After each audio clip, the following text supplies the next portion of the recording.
Student, आज हमारी class है बीकॉम पार्ट 1 और सब्जेक्ट है इंट्रोडक्शन टू बिजनेस। आज इस सिलसिले का लेक्चर 1 है। आज हम इसमें देखेंगे कि इम्पोर्टेंट क्वेश्चंस जो हैं बीकॉम पार्ट 1 में इंट्रोडक्शन टू बिजनेस के हवाले से कौन कौन से हैं। तो आइए इन पर चैप्टर वाइज एक नज़र डालते हैं। चैप्टर 1 है कॉन्सेप्ट ऑफ बिजनेस। ये बहुत इंपॉर्टेंट चैप्टर है, आपने इसको बड़ी एहतियात से और बड़ी मेहनत से तैयार करना है। इसमें पहला क्वेश्चन आता है, what is meant by business, what are its main characteristics. Question number 2, briefly explain various division of business. Question number 3 है, what factors should be kept in view before starting a business.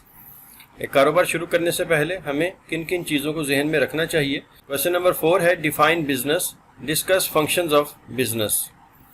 Question number 5, define business, discuss qualities of a good businessman. Question number 6, define business, explain scope and objects of business. Question number 7 है, define business, explain components of business.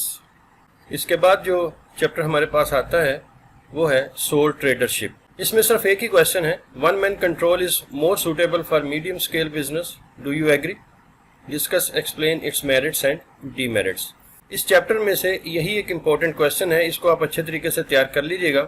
इसके बाद जो chapter number 3 हमारे पास है वो है partnership. ये भी मोस्ट इम्पॉर्टेंट चैप्टर में से एक है और इसमें से भी बहुत ज़्यादा क्वेश्चंस पेपर में आते हैं। तो आइए देखते हैं वो कौन कौन से हैं। क्वेश्चन नंबर 1 है, explain the various kinds of partners in partnership firm. Question number 2, briefly explain the rights, duties and liabilities of A partner in A partnership business. Question number 3, explain in brief the merits and demerits of partnership. Question number 4, what is the distinction between the dissolution of the firm and the dissolution of partnership? Question number 5, discuss the procedure of registration of partnership firm. Question number 6, how a partnership firm can be dissolved. और question number 7 है, what is partnership deed? Discuss contents of partnership deed. तो ये partnership में से कुछ question थे। इसके बाद चैप्टर नंबर 4 आता है हमारे पास, जॉइंट स्टॉक कंपनी। ये सबसे ज़्यादा अहम चैप्टर है और इसमें सबसे ज़्यादा क्वेश्चन आते हैं, इसलिए आपने इसको सबसे ज़्यादा अच्छे तरीके से तैयार करना है ताकि पेपर में ये आपके लिए हेल्पफुल साबित हो सके। तो इसमें क्वेश्चन नंबर 1 है, what is a joint stock company, explain the main features which distinguish it from other form of business organisations. Question number 2, describe briefly the 3 important legal documents of a joint stock company. Question number 3, how a private limited company can be converted into a public limited company.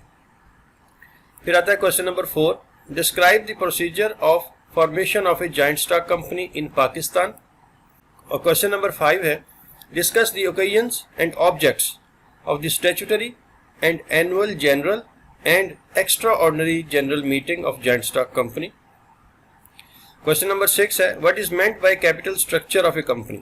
Discuss in brief the factor which govern the pattern of capital structure of a company. इसके बाद फिर question number 7 आता है, define shares, what are various kinds of shares, state the ways of winding up of a company. और question number 9 है, what are the various kinds of companies, state the difference between a private limited company and public limited company. तो इस chapter में से ये 9 questions थे जो कि मोस्ट इम्पोर्टेंट थे।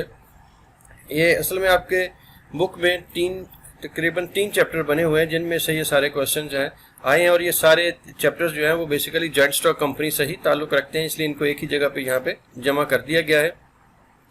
तो ये हमारे पास क्वेश्चंस थे जो कि हमने इस लेक्चर में डिस्कस किए और बाकी के जो चैप्टर्स हैं वो इंशाल्लाह नेक्स्ट लेक्चर में डिस्कस होंगे।